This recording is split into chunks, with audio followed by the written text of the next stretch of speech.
right, Stellar Horizons.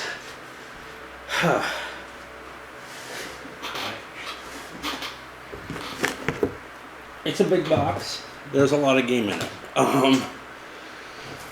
What do we want to do to cope with this? Well, let's talk a little about components first because they're in front of me and I can start packing them away as I go. What do we got? Okay.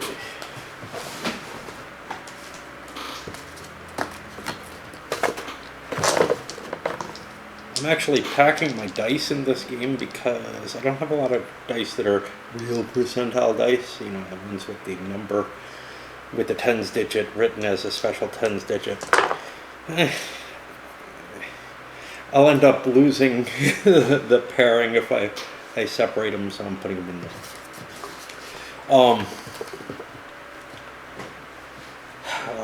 Where do we start?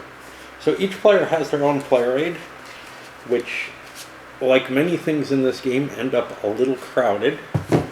That's life.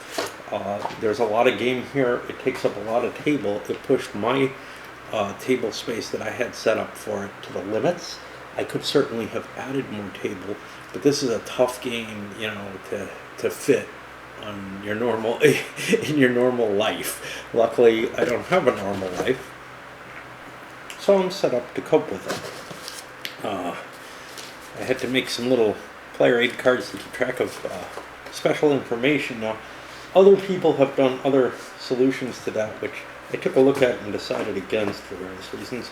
Some of the larger planets, this is what the board is constructed of, a bunch of the planetary systems with some smaller planets, smaller planet-like objects, moons, that such not, and they'll have these world cards on them which indicate specifics about the planet in terms of, or planetoid, in terms of how you can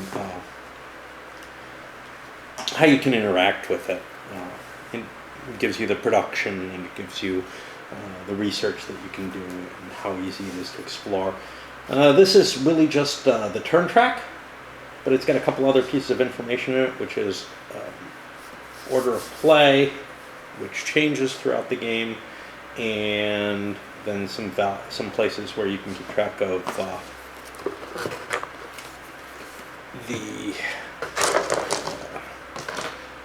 the terraforming values. Unfortunately, nothing really quite fits in the box. It held everything nicely as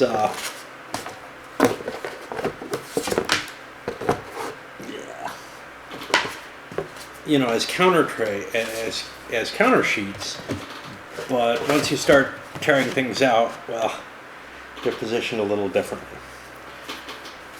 You have a fair-sized tech tree with some complexity to it, with a track that keeps track of the specific technology in there. This is where some of the rules are present on some of the technologies, and it's the only place where they're present. That can be kind of painful. You also have a policy tree, which is the same kind of situation. This is sort of a separate type of tech, but much, much more simplified. Each player has one of these player aids, which gives, I don't know, information on all the planets and the planetoids. I never used this once. It could have been helpful. In fact, it very much should have been, because it has the numbers that I was constantly having to hunt down on it. And then this, which relates to what resources you get from a given asteroid at random, and then how fast your ship is going compared to how far it's going, to determine what the actual amount of time to get somewhere is. Each player also has a little rules summary type book, which is basically the meat of all the rules. It's really a copy of the center of the rules book, and well, that's helpful for looking up a lot of stuff. It doesn't have everything you need, obviously, hence the need for a whole rulebook. These are a couple of player aids. This one's the entire tech tree printed out.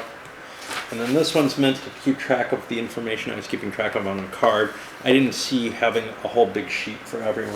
This might be too fast. They give you some errata counters. I don't think I replaced all of them, because I don't think I replaced any of the ships. I replaced the tech and threw these additional settlements because there were not enough settlements in the original counter-track design. Honestly, there's a lot of extra space on here that could have been used for some additional other counters, and we will see that we're not enough counters in the game if you play through. This is the errata, and it's several pages of errata, which gives you an idea of, or no, this is a cheat sheet. There is several pages of errata. I didn't print that out for various reasons. Mainly, I started deciding, you know what, this game is too big for me to hold it all in my head in that fashion. Some smaller planets. And I should be able to fit these in a little better. Okay, I've already kind of gone over what's in this bag, so I'm going to tuck this in and let some of the air out, because there's a lot of crap going in here in total.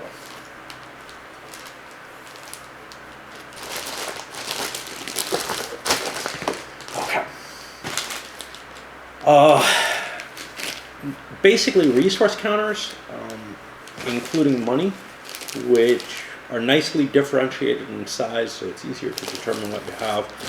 I found some cases where those were not insufficient, but where one size commodity was starting to get too low. In particular, the 2s in the iron, because iron is very easy to produce, and a lot of people had desires for it. Not too bad there. What's all in here? In here is a bunch of number counters. There are sufficient, as far as I can tell, for most cases. They handle the depletion of the planets. You have some victory point markers, some politics markers, and some markers to indicate that you are further along the movement track than you thought. Now let me talk about those movement tracks before I bury them completely. Each of these planets has a bunch of information on it, and so this is a main planetary system. Well, actually it's Alpha Centauri, but which is outside the solar system, but it works similar to them. It's got a track here which indicates how many turns it's going to take a given ship to arrive at the planet. It's got a flyby box, which is sort of the near space of the planetary system, and it's where you drop into when you come out of here. It also allows you interception in and out of the planet broadly. You got the planet itself, which is where bases and such not would go.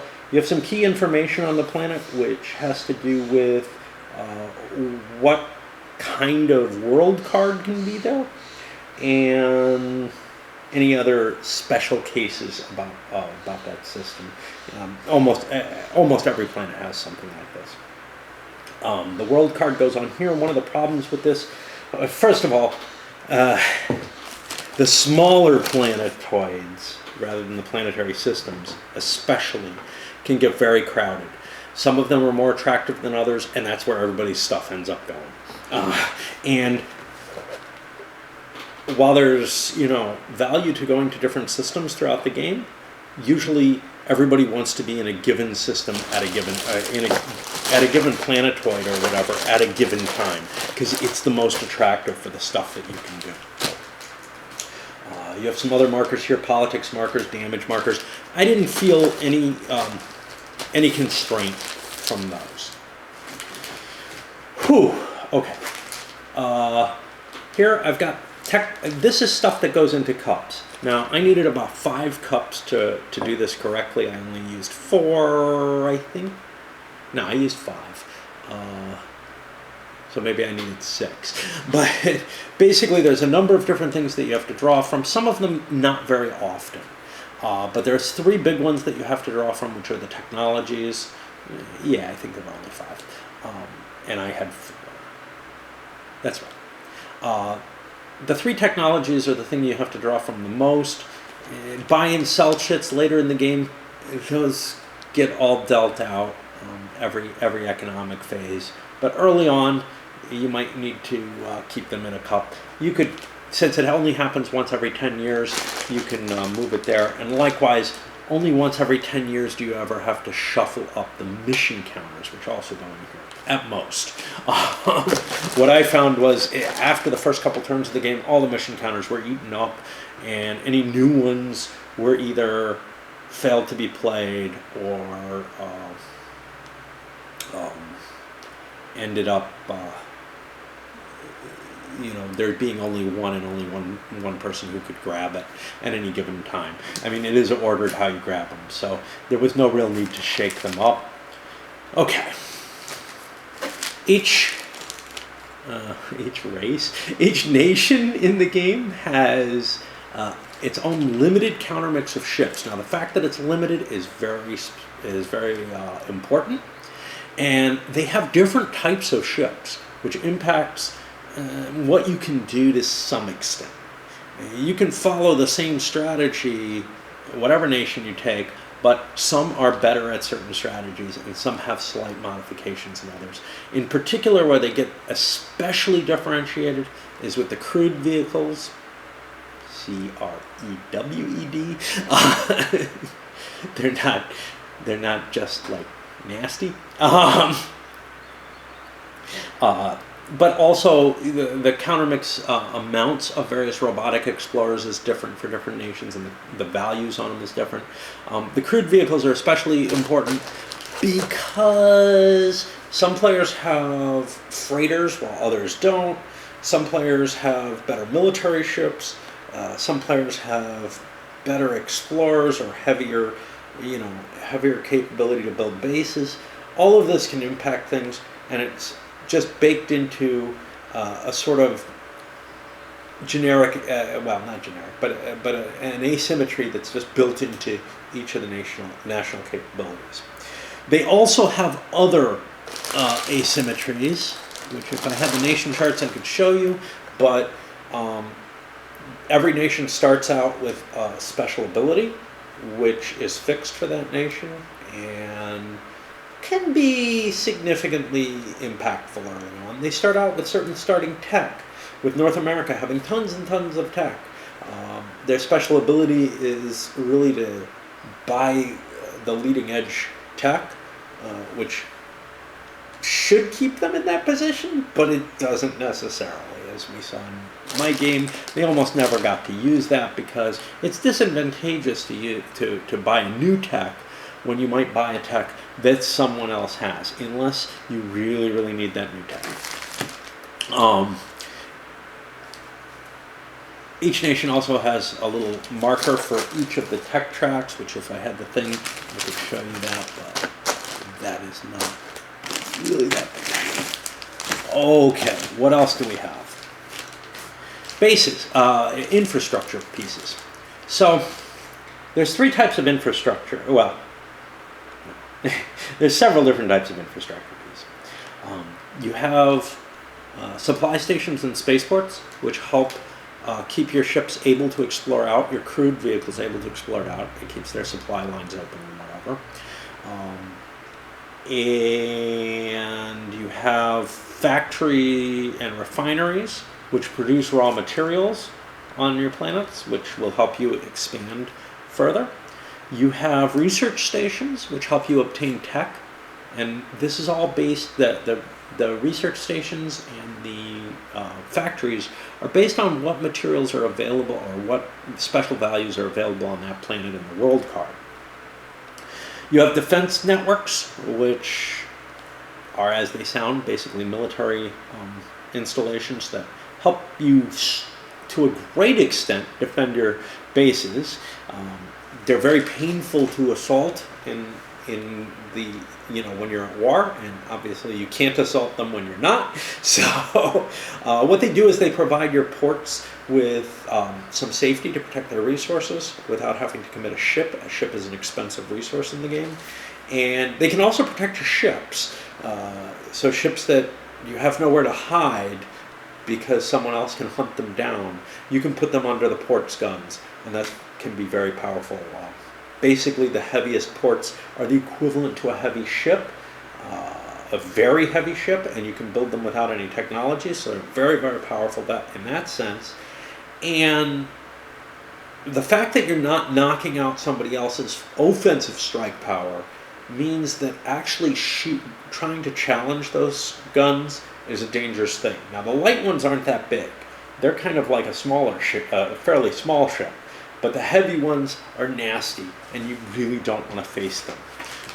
So putting a heavy defense station, which costs you a total of 9 iron, is a pretty good investment if you think you're going to be risking some of your bases being open. And I got a whole bunch of stuff in here, and I threw the extra bags in here because I'm going to sort this differently next time I play it, assuming that ever happens. I like it enough to. It's just, I'm looking at my lifespan, especially with COVID, and thinking, wow, I may not have that much longer to live. And I got a whole lot of games, more than I can probably play in my lifetime now. Why is that happening? I don't want to go into that. So in here, one of the things I have is another type of installation, which is settlements. Settlements are a really big way to get victory points. Now, they also improve what you produce on the planet, whether it be resources or technology. I've also got nation flags here. Nation flags are used on the tech charts. There aren't enough to cover every technology your nation has, but there are pretty much enough to cover the leading edge of the technology of every nation, even if you have all 7 nations in the game. Okay, with the installations, I ran into a bit of a problem with countermix limit. The settlements, I started running out of certain numbers, and I think in the number of players I would have, it would be hard not to. It didn't quite come to the point where I couldn't represent what everybody had on the board, but it might be possible that that would happen. Yeah, this is OCD in play.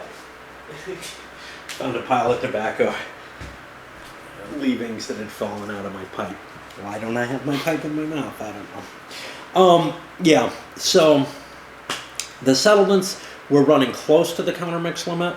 However, certain of these fixed installations were becoming incredibly limited. In fact, I had about a dozen blank counters that I had to use to represent large spaceports.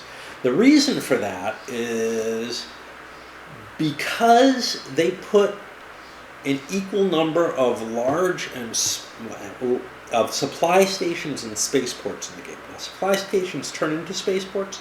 There's almost no way that you would have a humongous quantity of supply stations on the board. I can't imagine a situation where you can. However, they made an equal number of each. To me, this was a design decision that was poorly considered, and had there been adequate playtesting of this game's 7 players full campaign, it never would have happened. I can't even picture that. A similar case exists with the other upgradable thing, which is factories to refineries. However, you don't need a factory on every single system that you have. You might end up with them. And the problem becomes a little bit more convoluted with factories and refineries because it's possible that you might not build your factories all the way up. There's no real requirement that you do that. And I could see strategies where you might actually eat up all the smaller factories and not want the larger refineries. There are not enough to cover every player at every base, which is what you need. You need 6 times 7, 42 of each counter. There are not anywhere near that many. And that's understandable. There's a lot of crap in these boxes. But again, there's that excess counter sheet thing that gave you a little bit more in the way of settlements. It could have given them some punches. It wouldn't have cost more to use some more of that that piece of cardstock to provide more counters, and there definitely is the need on a few different places. The 3s and 4s, yeah, they gave a lot of those. There weren't enough 5-10s for my game, but whatever. You can work around that. Okay. The rulebook. Glossy. You know my thoughts on glossy. However, what I did find was that the pencil was able, at least a regular pencil, not a mechanical pencil, was able to write on them. And that may be the problem that I've been using, is trying to use a mechanical pencil to write on glossy pages. A regular pencil can do it, and presumably can still erase, so I don't have to use a permanent marker to try to write errata in. Had I realized that early on, I probably would have gone through the errata and penciled it all in. Let's talk about the basic concepts. Anything that I missed, as well as some of the basics of the game. I'm just looking at... Okay, the ship counters. On the reverse side of ships, so it's kind of interesting. Everything of a given nation has the flag of that nation present on the counter, but the reverse side does not. And it's a little different colored. So sometimes it's difficult to discern between certain nations' pieces, and the board ends up being a cluttered mess. I mean, there is just no way to stop that from happening. In 7 players with all kinds of... Late in the game, there's just stuff everywhere. It would have been useful, I think, to have the little flags in that case. Maybe with something like the reserved written next to them, or the big X or whatever. You don't need all the information that's on the front, but the flag was an important way to distinguish between things. Now, I found certain flags harder to distinguish from each other, in particular South America and Asia's conglomerate flags, where North America has one too, were difficult for me to mentally just identify for whatever reason, because they're kind of rare flags for me. You know, you had a merging of India and Pakistan's flag for Asia, and for South America you have South Africa and Brazil's flags kind of merge, maybe with others in there too, I'm not sure.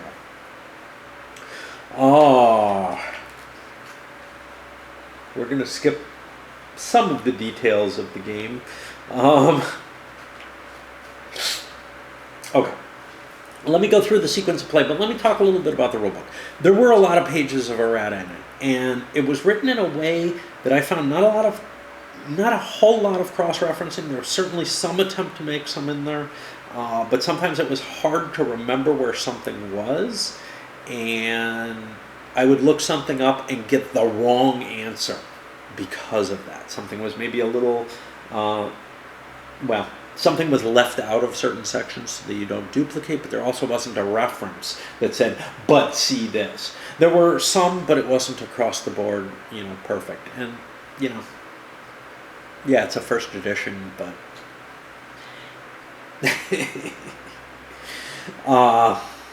I just gotta say it because you gotta compare it to others. I found to some extent it was hard to understand what the game was entirely about until I started pushing some pieces around. And I had a fair idea from the rules, but the way it was kind of written in a procedural fashion, that doesn't glue together as well as some other rule books that I have, whatever. Maybe it's just not, if I'm looking at the Battle of Gettysburg, I have a pretty good idea of what the game should be broken into. If it doesn't match that, it's hard. This one, well, it can be broken a lot of different ways, and in some ways this is a little Euro-yer than I like. Okay. First of all, the game, every decade, the first game turn of the decade starts with an economic phase. I'm going to call that the interphase. It's not written as such in this, but that's how I see it. It works better for me, and it works better for my videos to call it that. And there are a number of different steps in that that are, again, pretty mechanical in a lot of ways, but they have some decision choices in them. First thing that happens is you get some political markers, but you also roll for random events. It's a shame in my game we didn't see any of the really exciting, game breaker type events. There are a couple of events that are warned as, this event may break your game. Everybody should agree to play with it. It can wildly unbalance it. I didn't see any of them. I was kind of looking forward to them. They involve invaders and all kind of stuff like that, where maybe the players have to work together to deal with the problem. Or, say, screw that, I'm trying to win the game. I'm going to use the problem against you and let you suffer it. We won't make a political comment though. Okay, initiative. Initiative is the next thing. It's basically a percentile die roll, and whoever gets the highest gets the most advantageous initiative for every operation in the game. You wouldn't want to lower your initiative at this point. You have that option where it's important to do so.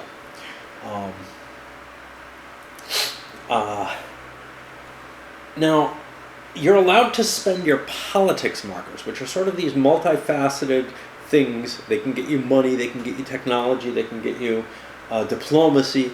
You can also expend them for initiative to give you a 10% bonus.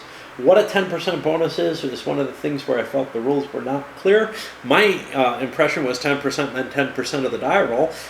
Instead, it means 10% of the possible die roll. So it's basically a plus 10 bonus. That makes them more valuable because otherwise, if you roll an 01 and you get a 10% bonus of 01, look, you got 0.1 points. It rounds up. Everything rounds up in the game for the most part. And decided to round up the victory conditions without looking that up. But yeah.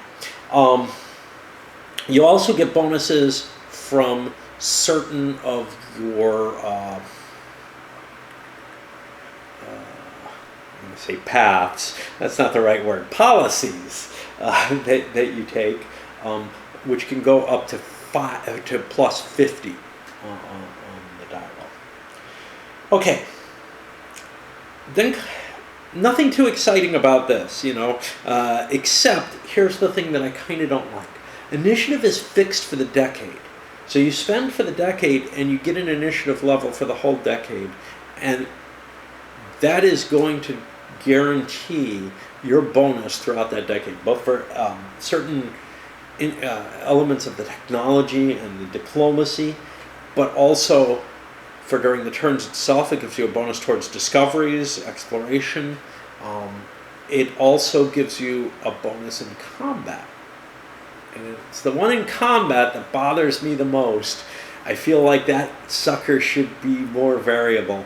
I don't know how to control that. I could think of ways where, like, the initiative that you spend, let's say you have a plus 40 bonus from spending points and from military technology, you could re-roll initiative each turn and apply that. That becomes a cumbersome system where you have to keep track of more information, but I think it would give you a little bit better jumbling around of the initiative order while still maintaining the concept that I spent for this entire decade. That would actually make it less of a single die roll affects you throughout the entire decade. But again, more mechanically complex, so I can see why the choice was made to keep that at a singular level. Diplomacy. Here's another place where I'm not really thrilled with the fact that this is just locked in the economic interface, which comes at once every 10 years, whereas the turns are one per year. The first thing you do is you make a roll to see if diplomacy drifts towards neutrality. One power may, and there's no guarantee here, and depending on the number, there's always 7 powers, but some of them may be very much NPCs that very much do nothing, or do very little. Somebody could go to war with them, but yeah, and I don't think there are rules for them going to war. Although there might be in the random events. Okay, one player may lose both positive and negative relationships with every other player. And these are bilateral, so, if Japan doesn't like China as much, China doesn't like Japan to the same degree. There's, it's not a complicated web system like like Europa Universalis has, where it's not really there either. It's just the NPCs are handled very differently. Okay. The way this is, after this, you're allowed to spend politics markers to get die rolls to modify your diplomacy level with one given player. And you make these choices in initiative order, and then they all get resolved simultaneously. And basically there's a 60% chance that the point you spend moves your relationship one better or one worse. Now, like I said, these cost you politics points, but the more attempts you make in a given turn with all players, the higher the cost per attempt, which is to say the first political attempt costs you only 1 politics marker, the second costs you 2, the third costs you 3, etc. So very quickly you're spending a lot of points if you want to shift things dramatically, like go from war to peace or better.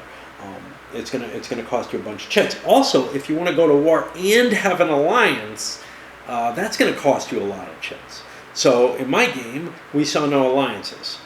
There are definite advantages to being able to ally because you can build a bigger fleet that can pretty much defeat a single player's fleet no matter what, assuming all players involved can put their maximum fleet out there.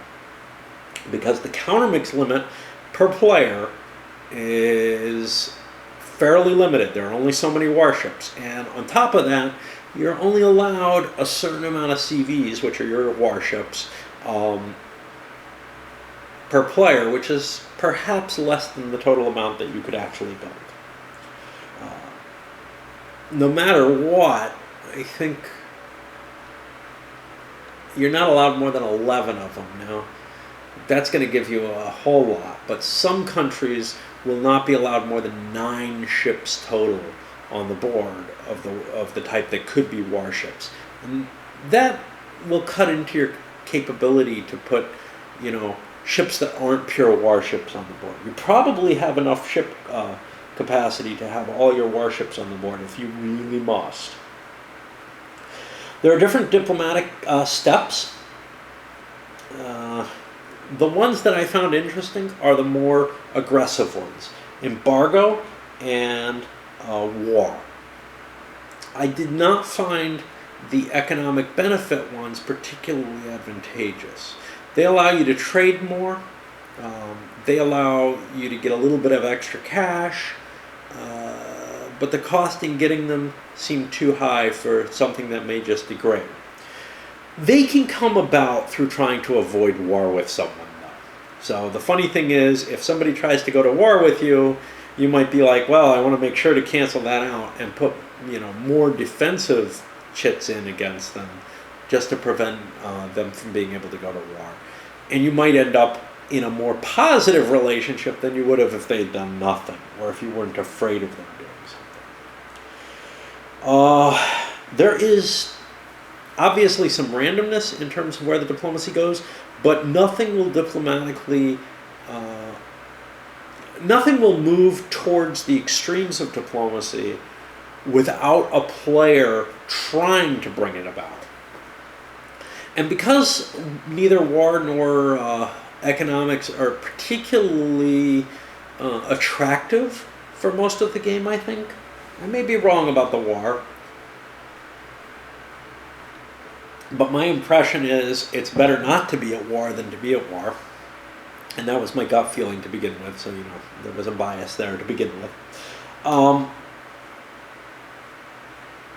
In general, nobody just falls into a war. You're not going to be forced into some kind of circumstances of warfare, due to conditions on Earth. You may be forced into situations such as giving up the war, or of degrading the peaceful cooperation, but you're not going to actually fall into a war the way many wars actually happen. They're usually not one side or the other saying, yes, we will have war. Usually it's circumstances leading to war. The game itself does not put you into circumstances where war is an attractive option by any means, except because of the victory point mechanism. This is where I feel it's a little too Euro. One of a few cases where it feels a little too Euro.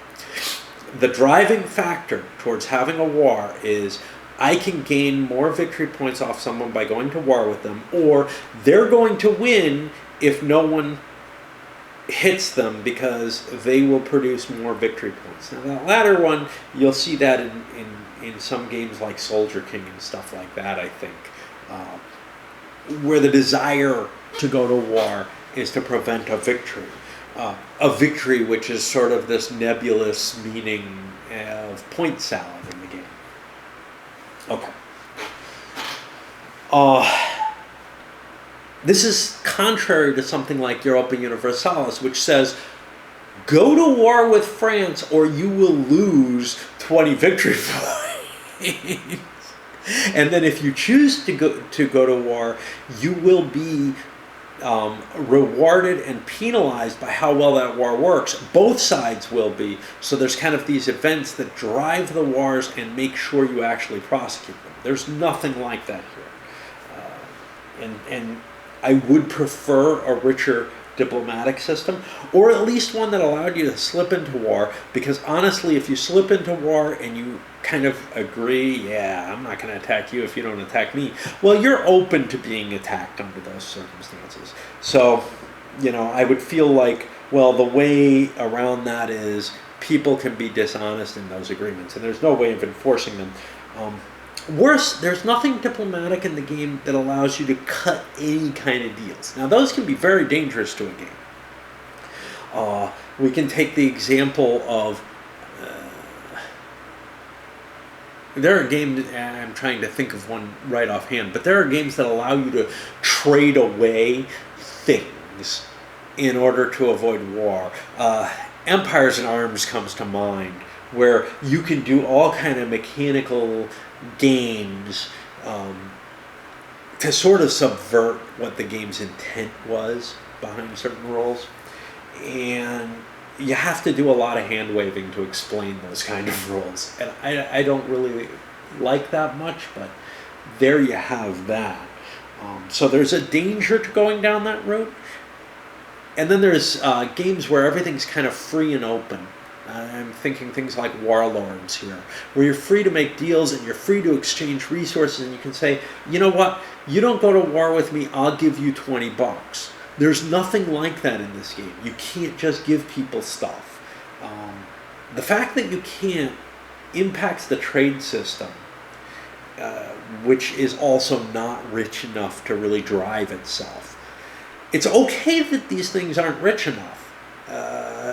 You still get a good game out of it. It's just there's these hints of, wow, if you're going to have a diplomacy system, why don't you do something heavier? Yeah. Because it could have just been open and say, you know what, if you got ships, you can do what you want to people. All right. Production is the next thing. Now, this is, again, on the decade. You get a certain amount of production on Earth. That production consists of cash, which is sort of a fixed value, plus missions you've accomplished, plus your policy, and you also get some technological improvement, which is, again, a fixed value. You get some other things that add into that technology, though, which is during the course of the game through exploration and other things, you get technology chits, which all get exchanged at this point and put on your tech track. And if you have research, it'll be produced at this point. In addition to your Earth production, you get your non-Earth production. And where you want to run a research facility, that generates your tech points.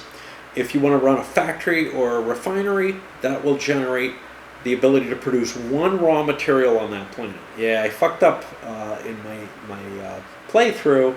Early on, I was producing all the materials the planet could produce, which may have impacted some early decisions to conglomerate on one planet. But I don't think so. It was still the most advantageous place. Instead, though, you have to make this hard choice of what resource does that planet want to specialize in, and then you're going to have to reapportion your materials from the planets to get them where they belong. And that happens both immediately after this, based on a tech, where you're allowed to ship a certain amount of resources between planets, sort of without restriction. I put some, oh, it's here.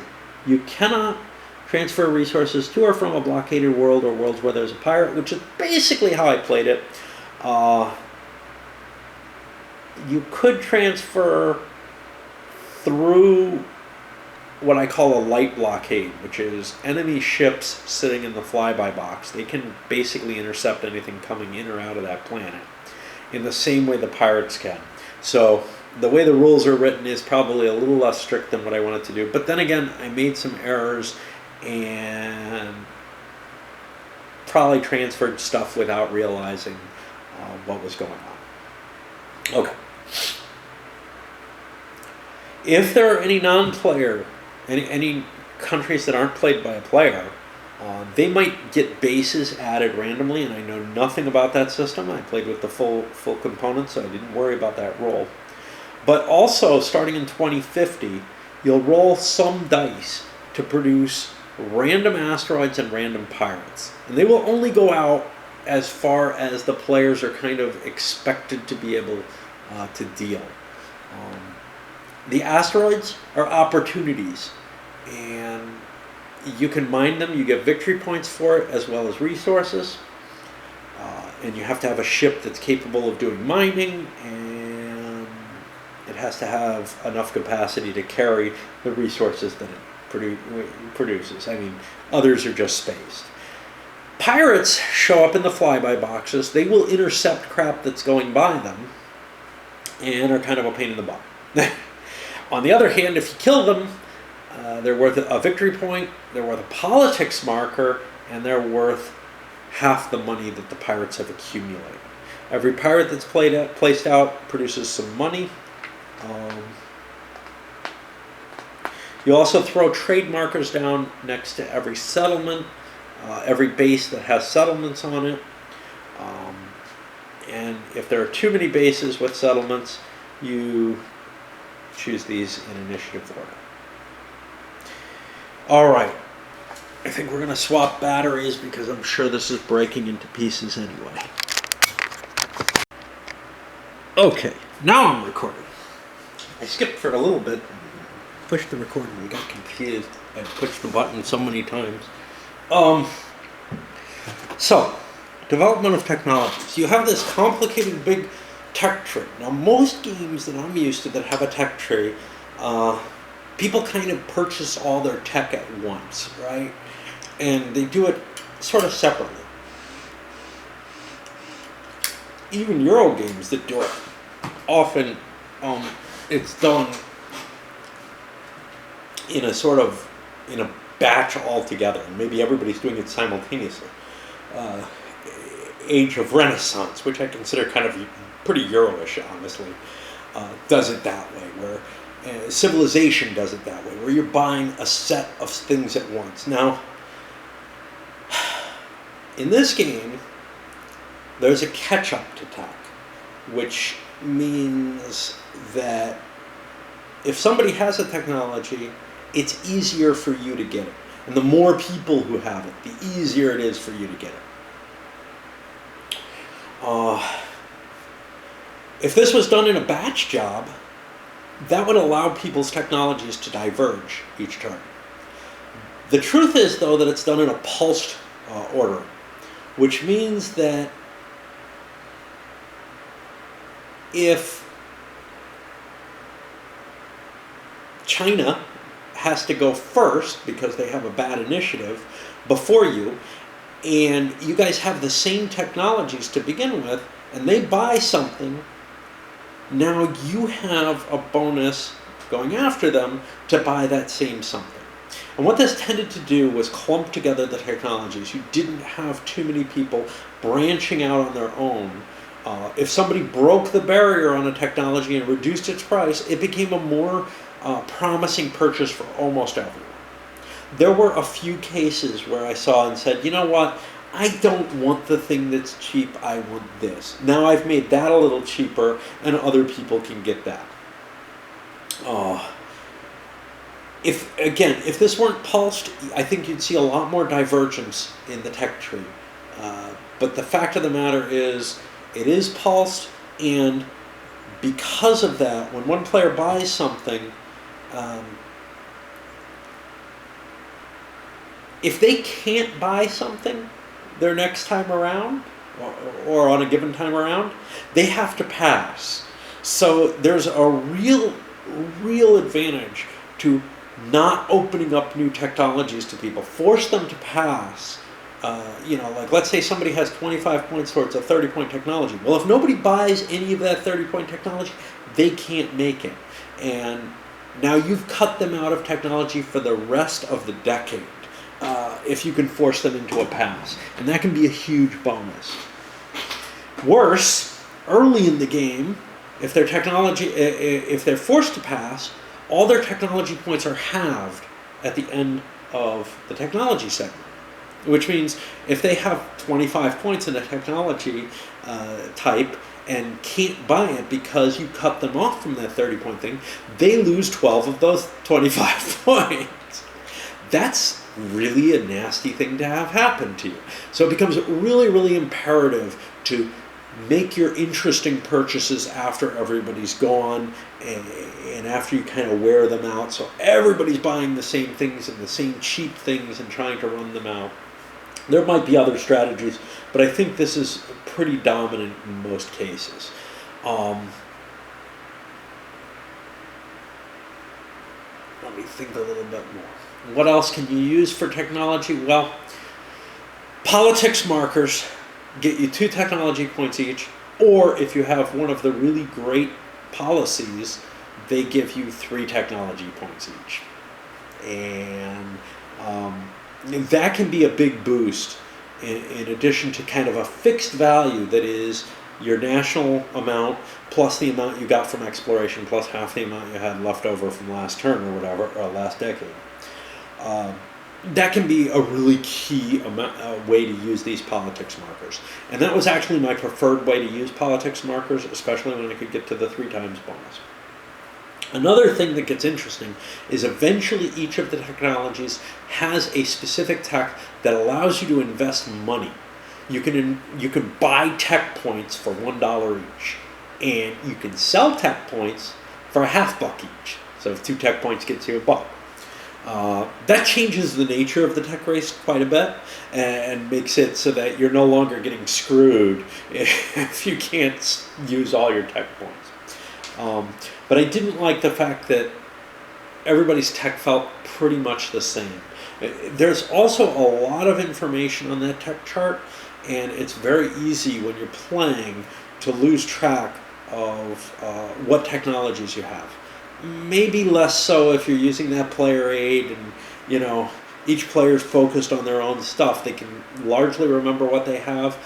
What I'm going to tell you is when I play games like Age of Renaissance, I really forget to use my techs a lot.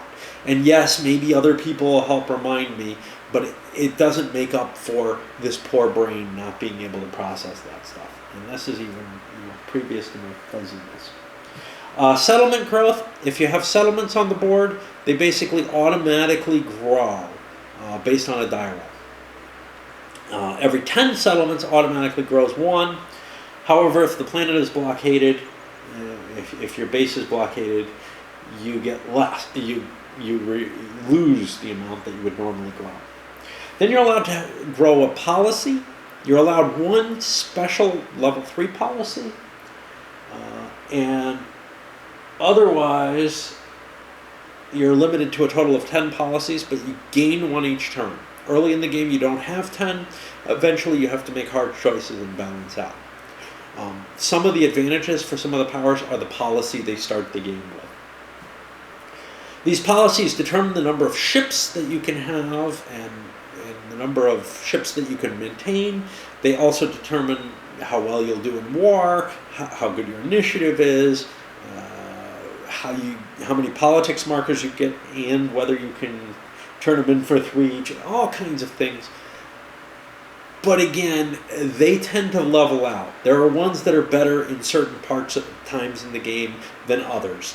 And everybody in my game kind of group thunk into one section. Now, it is more important, if you don't have a lot of CVs that you get for free, to make sure that you can pay for all the CVs you have. So some policies may be better for certain nations, but eventually you kind of get to a certain point and it's what you want. Okay, that's the interface. During the actual play of the game, during each turn, and I was going to say, there's parts of that interface I want to rip out and move into the per turn basis. The more of them, the better, to tell you the truth. But keeping the balance, you can't pull the production out, unless you rebalance all those numbers. You can't. But I think you could take diplomacy, I think you could take initiative and create something like what is going on in the interphase and allow it to happen before each turn instead of just in the interphase. And you get a smoother overall game. Although, smooth being in terms of not having this jagged line where, oh, this is the only time war can start. Oh, this is the only time war can end. Oh, this is the only time, you can buy tech or whatever. Some of those things, you kind of feel like it would be nice if they could be smoothed over the entire game. But here's what's not smoother. It becomes more mechanically clunky. You're fiddly, if you like.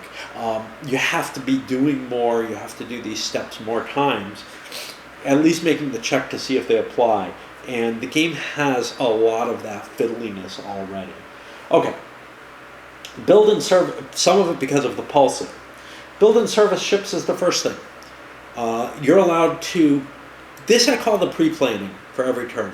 You figure out what stuff you're going to need over the course of the turn, you lift it up there, and you build your ships. This might be your warships. For the most part, this is nice that it's in every turn. This would suck if it was only on the decade level. And it's kind of why I want to move other things to the decade level, is for that same reason that this is nice where it is.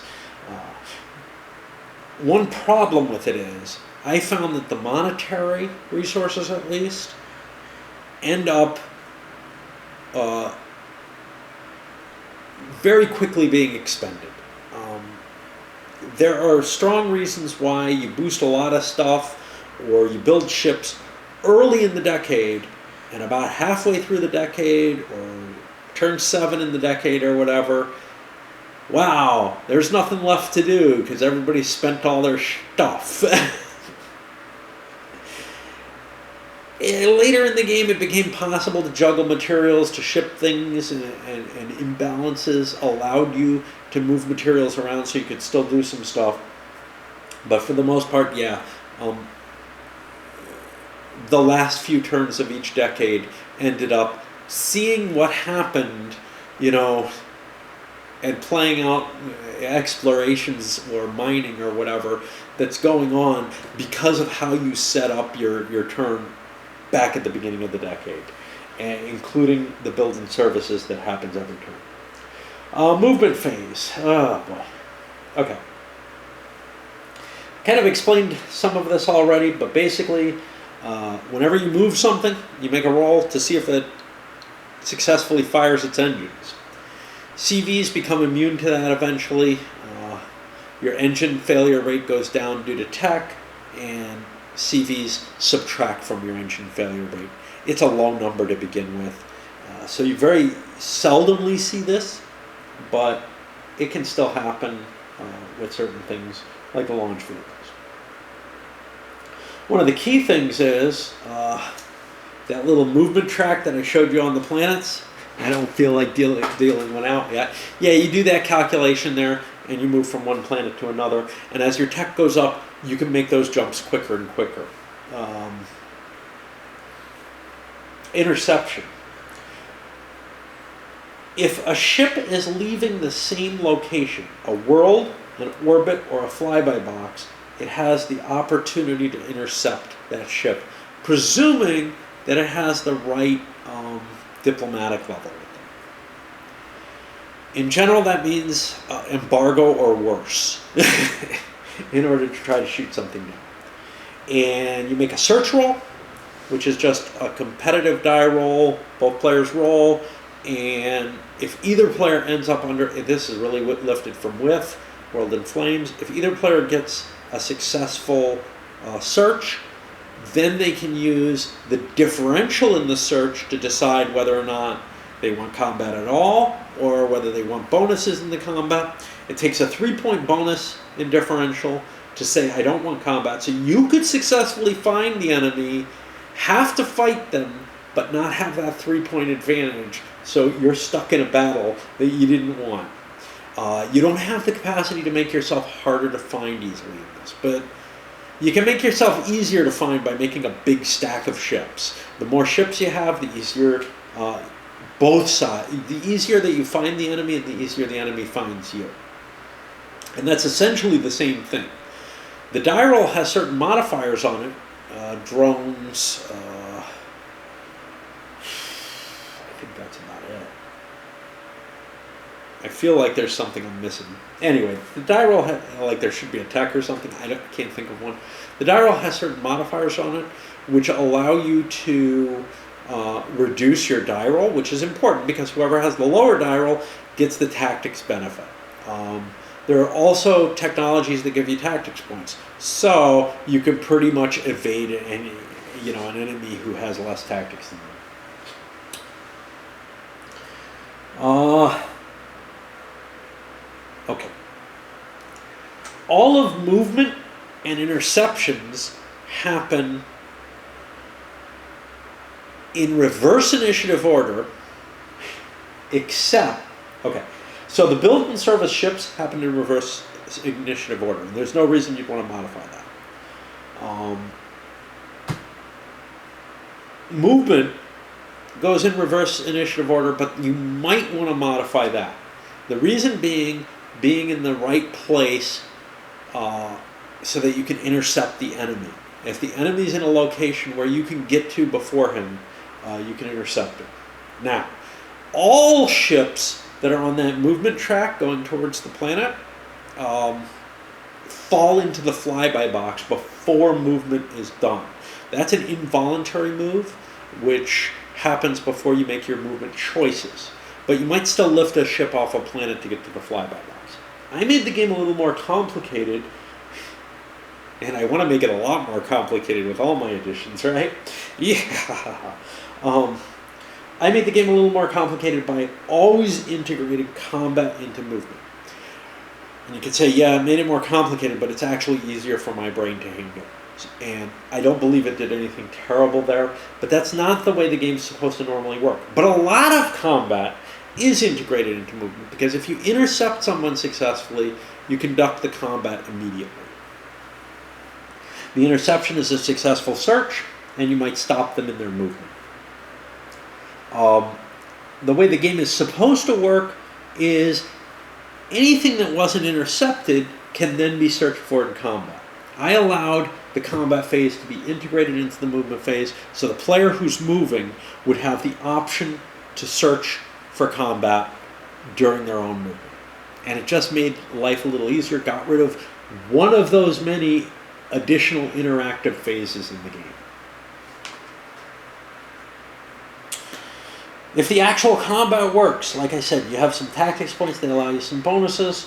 For the most part, you add up your factors. You have two different kinds of combat, strikes and direct fire. Again, taken kind of in concept from Whiff, but done a little differently. Not done in the detail of, oh look, the fighter planes are coming at this ship.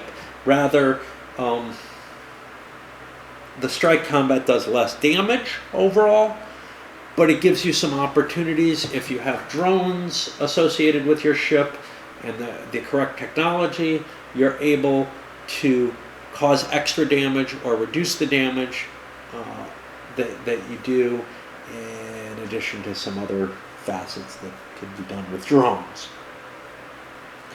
Who gets to choose the damage first depends on the type of combat. If it's a strike combat, the person firing gets to choose. If it's a direct fire combat, the person receiving the fire, and both people are receiving the other person's fire simultaneously, essentially, gets to choose the damage. These are alternated. There's usually not much need for that. I was able to largely be able to do it without alternating. There might be a couple of cases where you would actually want to play that out and see, yeah, I'm taking a point on this, yeah, you're taking a point on that, whatever. It gets changed, though, because for tactics points, if you have each 2 tactics points you have can reduce or increase the total damage done on the combat. And each 1 tactic point you spend can make it so that you get to choose a damage allocation that you wouldn't normally get to choose. So in strike combat, you might get to choose the enemy's hits on you, or in direct fire combat, you might get to choose some of your own hits on the enemy. And those choices are held in reserve, and you can do them. Only one person's going to win the tactics game. One person gets the capacity to do one of the tactics things, to do some selection of the tactics things. The first big one is if you have 3 tactics points, you can cancel the combat completely and not do it. And that's huge. So if you win that die roll kind of nicely, you get a really big bonus. Another is you can change it to direct fire combat. That costs 1 tactics point. So if you have the advantage, you can always choose that. It's possible neither player has the advantage. You can increase or decrease the damage by spending 2 tactics points per point of additional damage that you wish to inflict on the enemy. Or you can select targets for one tactics point each. And I'm kind of blurring out there. Okay. 1 round of combat. If you do the CV value, okay, whenever you hit robotic ships, they're just gone. They don't get a chance to evade combat, they don't get any tactics. But if you're hitting CVs, you do the tactics stuff. After, there are ships that have no combat ability that are CVs, and they just want to try to get away. They're not allowed to try to attack anything, including robotics. After the combat, each enemy ship that you destroyed gets you victory point markers, but it gets them engineering markers. And likewise, anytime a ship gets destroyed, gets fatigued, or whatever, you get technology markers for that. Here, anytime a ship gets destroyed, or in combat, you get the technology markers for it, but your opponent gets victory point markers. And it's a fair number of victory points. We have the victory that the game was won at. It was like 160 something. Well, you know, a ship can produce between 1 and 3 victory points, which means, yeah, they're not going to be that big a deal. Colonization is more important than combat. But combat can be a way to prevent somebody from colonizing. Or just destroy their colonies if they ignore the fact that you went to war with them. Whew. We're getting close to the end, but I would like a break. Okay, let's see where I am. Oh. Hey, lucky thing I'm wearing pants. These short pants. Blockades. So, I made some modifications to the rules here too, but basically the idea is and I forgot to do this. You have the tech and resource production during production, and I did remember to reduce its settlements. Actually, I think I failed to do all of that. But yeah, I mean, there's a cost to blockading, but again, that has to be at the end of the decade. That's the only time it matters economically that you blockaded it at all, is on that production turn. Can that be modified? I can't think of an easy way, but I haven't been considering that. Like other things, and I don't know. Think about it. Now, combat with pirates, if you're out in the flyby box with a pirate, you can go search for it. But you could also be intercepted by the pirate in transit. Now, they will ignore warships and not try to intercept them. But they'll try to intercept normal ships, and you might end up intercepting them. You have the option to try to pay them off. That all works perfectly fine. Blockading and raiding NPF bases, the non-player stuff, again, I ignored that because not in my game. Okay, exploration. Each planet that you have the capability to explore, which is generally a robot in its proper location with regard to the planet, so like an orbiter in orbit, a rover on the planet, or a CV on the planet. You can also use space telescopes. You get to make a roll to see if you find stuff. This all works pretty well. This is how you generate your tech chits. The tech chits obviously are very important. Early on, you get most of your tech chits through exploration. Later, exploration starts becoming less and less valuable as the numbers, basically as planets are explored, they become harder and harder to explore successfully, and eventually they go down to there's nothing new you can learn there. I'm not going to go into too many specifics with that, but that all seems to work pretty well, including the fact that you can find life. There's a big bonus every time you find signs of life or the actuality of life. Every time you search or mine, there's a chance that your ship, if it's a robot, malfunctions, and it's a fairly high chance. And there's an even higher chance, at least to begin with, that a crewed vehicle will end up fatiguing and have to go back for rest and relaxation at base, and resupply is the main thing. The crewed vehicles, some of them have the capacity to do mining operations on planets, and again, it's done instead of exploration, and it just produces some resources they can haul back with them. Not all can do this though, even if they have cargo capacity. Then you go to being able to build bases and build things up. And basically this is a matter of having the right resources in the right place. And you have to boost those up to the planet, or ship them with freighters, or produce them right on planet, or buy them with chits, but that's all present there. The victory conditions are, like I said, they're kind of a point salad. That wouldn't bother me so much if it weren't for the fact that war decision, at the very least, seems largely driven by, hey, who's winning? You know, it's not sort of a clear, I can look at the board and see, oh, he's got a quarter of the map in a 7-player game. We ought to gang up on him, or he's going to get an automatic victory, or something like that. It's nothing like that. It's a point salad, and which means to determine whether or not you should go to war with someone, you have to do this point optimization balancing against each pair of players and stuff like that, and try to figure out what you gain by going to war, because it will cost you to fight a war almost invariably. Even a winning war, which can net you maybe 10, 20 victory points. Honestly, what you can produce at the point where you're producing those kind of victory points in the war is at least that much. And there's no there's no chance of things going badly. Well, some, but not as much. I found that the victory points handled a span of things, allowing for the fact that you're at war, so the size of your fleet counts for a decent number of points. But the majority of the points seem to come from how much you settled, at least in the play that I had. There are some big points for technology, so focusing on technology seems important. You wouldn't want to fall back on technology just building settlements, that's for sure.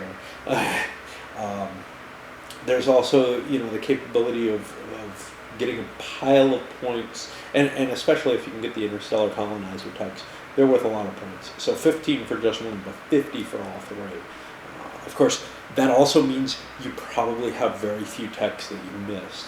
so you're not getting any penalties there either. One thing that I didn't see much value to was terraforming, and that's because of a factor in the game, which is that, and I have not touched this, when you explore planets, one of them ends up when you explore a planetary system, one body in that system ends up probably the most valuable. There might be some cases where it's hard to tell, where maybe some players view one as more valuable, others another, because of the particular resources produced on the planet. But in general, there is one that is just optimal to be on, which means you might be making the choice between terraforming a planet and taking that most valuable planet. But those resources are so important to your further development, whether they're actual physical resources or technological resources. Those resources are so important to your pushing forward and continuing in the game. And the further out you go, where the settlements start becoming more and more valuable, there stop being planets that can be terraformed. So terraforming is something, so the weird thing about terraforming is it's very expensive, it can only be done late in the game, and you're probably not just helping yourself. Are there some big points for it? Well, yeah.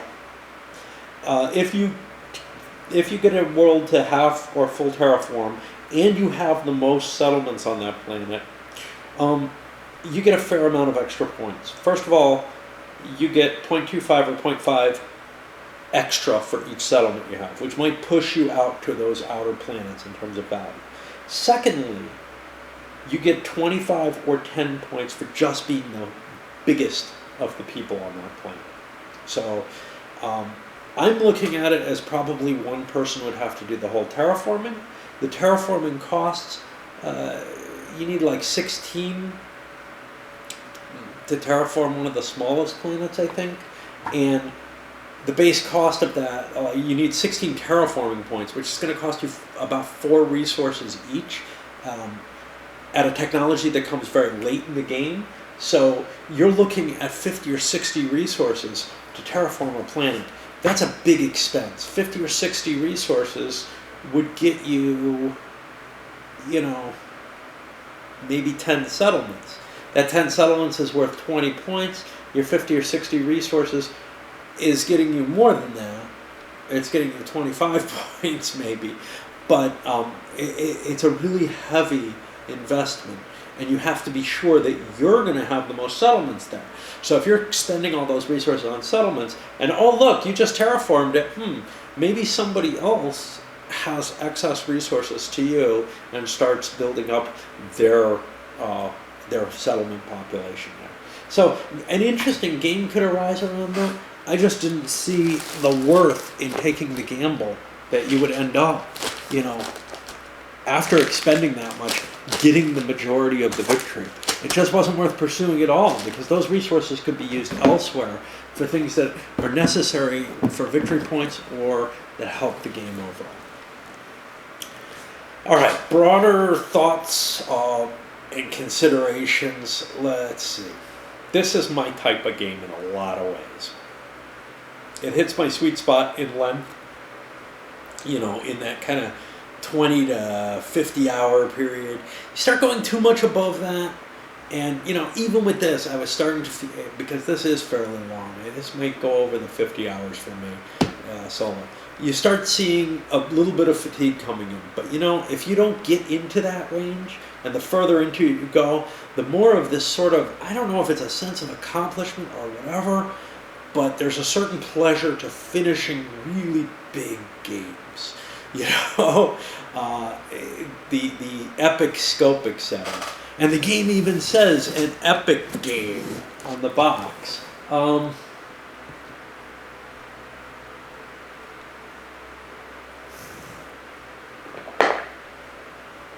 They don't give any information on the amount of time expected played on the box. My impression when I picked it up was not that I was getting such a huge box, although I was paying, $120 or whatever. I guess I had better be getting a lot of stuff. Or, certainly not that I was getting something that was going to be in the monster game, both in terms of table space that it takes up, but even more importantly in terms of the amount of time it was going to eat. That turned out to be a pleasant surprise for me. Might not be for everyone. I'm not sure what led me to think that it wasn't, maybe the use of the word an epic game. I'm thinking, oh, it's like Twilight Struggle or Eclipse or something. It's going to be 12 to 20 hours, somewhere in that range. That was kind of the impression I got, was 20 hours or less. And it's not. Not for the full boat. Not for the full boat with 7 players. Maybe in less players, it cuts down a lot smaller, because each player has to make a lot of decisions, and the pulsing and the interleaving, that's going to cause an eating up of time.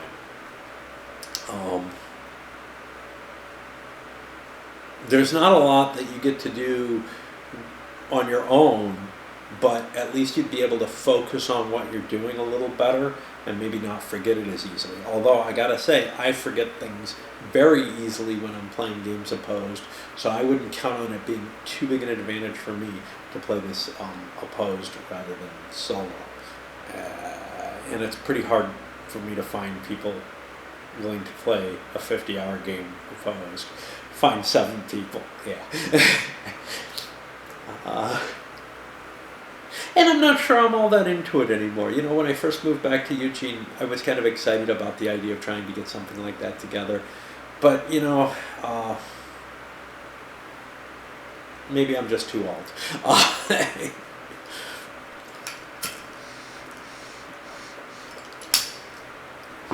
This game sits in a sort of special place of its own, I would say. The subject matter is not unique.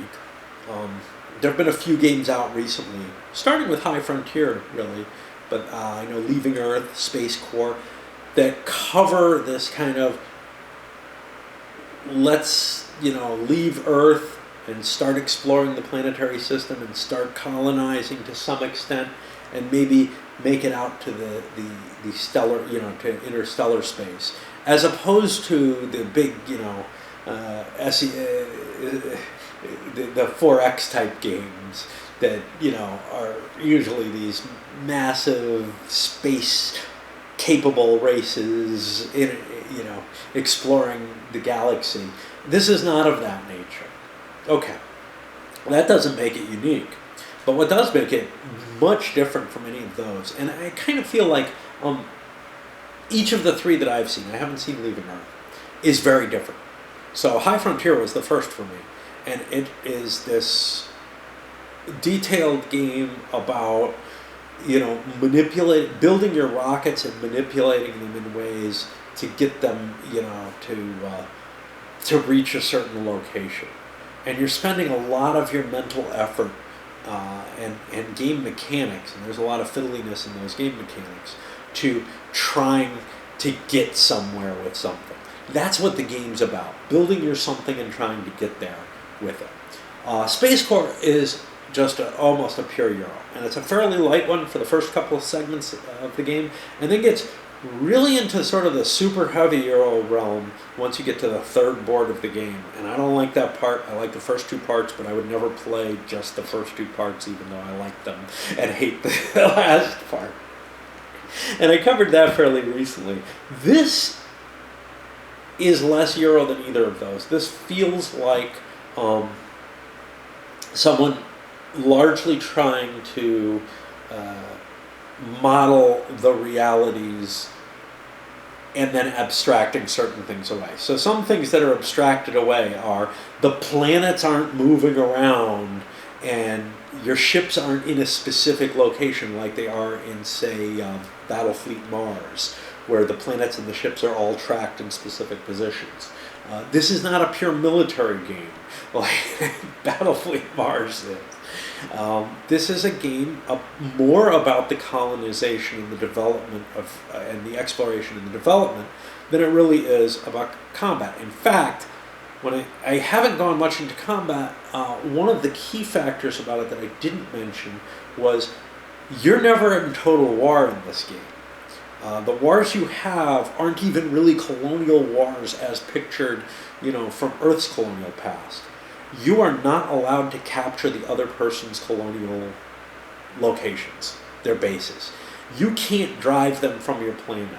If you were using, and you have to try to postulate what the reality is that says, nope, you know what, that is a Chinese base, and it can surrender its resources to you, or maybe you can shoot it up and destroy it, but what you cannot do is land on it and take it over. I find that highly unbelievable, and I find it very difficult to imagine a world where that's the case. It almost seems like a gameplay consideration to prevent the warfare from going to a world of conquest.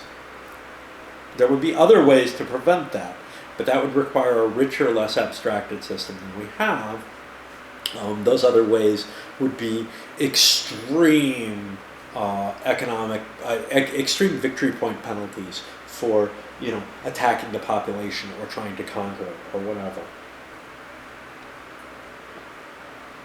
There would be other mechanisms that would allow for it, but make it a high cost as part of the peace.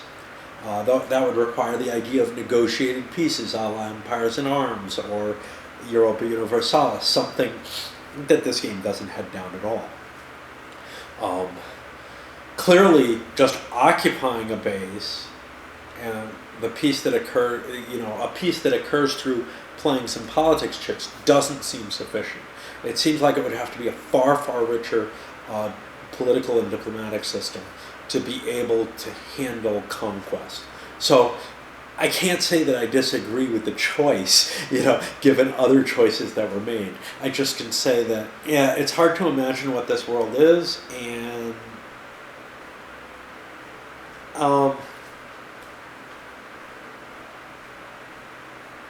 it leaves one of those little, that was a design for effect choice there, rather than something that was really focused on the let's model this. And I actually feel like the diplomacy system, the initiative system, a number of the ways the game is working are steps back from realism. I had the designer tell me that they actually had the planets moving initially, and that was physically, just too demanding on the game. With that, so there may have been several such compromises that were made from the initial vision of, wow, this would be the best game, So you're not getting that. You're getting the best game that could be made and played in the view of the designer, not even the designer's idea of what the ultimate would have been. Sometimes the ultimate's not possible to deliver. And yeah, it's really the places where it falls more into that abstraction or Euroized gameplay, the pulsing of the tech table, some of the attempts to reduce some of the fiddliness. Those are the places where I feel like, if you're going to go this big, just do it all, man. Component-wise, there are definitely some issues. Lack of some components that you end up needing to fake, basically, one way or another, to create your own or jury-rig stuff. Some pieces of information that maybe weren't thought of during the design phase, like, hey, marking, on the player aids, on the player cards, where you're being blockaded and where you're not. I found that very helpful. I wouldn't expect that in the game, but that's the kind of thing that I absolutely need to know, and I think would be helpful in general. I probably wouldn't think about it when designing a game or play testing it. I'd only think about it when playing it solo. Like if I was play testing in a group, I would be so fucking horrible doing that. I wouldn't be able to think, because there's other players. I wouldn't be able to assess things properly. It's funny because most playtesting is like, well, we don't really need solo playtesters. Well, I'm fine with that now. I don't really need to be playtesting, and I don't feel like I can add much in that. But yeah, I would not bring much to playtesting in a live opposed setting, whereas I think I can actually bring a lot in a solo setting in terms of trying to crack deeper issues with the game. No, that's not a request at all. I don't have time. I made an exception for 21 Moon, which I did playtest, and I tried to make an exception for Time of Troubles, but the playtest kit was more than I could cope with. It wasn't as polished as my poor little brain needs yet. Both of which I think are going to get published, and I'm really looking forward to. So yeah, overall, I really do like the concept of this. I think it hits a sweet spot. Like any game, I've got my gripes, and I'm a lot better at expressing my gripes, especially on a first play. You know, I can't gush over, this is a game that's finely balanced on the knife edge. I doubt that it is, to tell you the truth. Things like this don't tend to be. This is a game that delivers you a broad story, and a big one, and, you know, an experience. And I would not expect that you need to worry too much that you get a rule mistaken, or that you decide to change the rules as I had. It's not a big deal. With games like this, generally what they're trying to convey, if you want to see something a little different, you can feel free to do so. It's not like, you know, some of the tinkering that can break a finely balanced competitive classic or something like this. I just don't think I'd worry about that. It may turn out that it is. I'm sure some attempt was made to balance the different factions to make sure that none of them are running away from the game. But, you know, it takes 50 hours to play, right? At least. If you're playing, you know, how much playtesting and how much of that grinding can you do? I don't know. How many years did you put into pure playtesting with the final product? You know, not the, we need to tweak this, and then not seeing what all the implications are. So there's alchemy in this, and I trust, to some extent, my shoot from the hip decisions as well as I do the carefully considered decisions of the game designer. And you can say that's just hubris, and it is, but the point is that the goal is to deliver what I'm enjoying in my solo play, or what I'm enjoying and my group of players would enjoy, not what the broader populace would enjoy.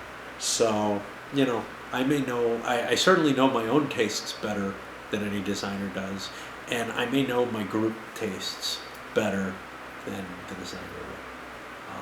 I find that a big plus when you can start tweaking and going in and changing things in the game. I changed the sequence of play. I don't think it had much effect. I don't think it harmed. I mean, it had small scale effect, but I don't think it had an effect on the broad impact of the game. And I don't think it had a heavy impact on the on the choices where they're made in, say, the economic phase or the shipbuilding phase, beyond the very tactical level. Where, the way combat's played out is a little different. The way the maneuvering in combat played out is just a little different. But it didn't look like it did any harm to the game. I like when a game is resilient enough you can tweak it like that. I recommend this.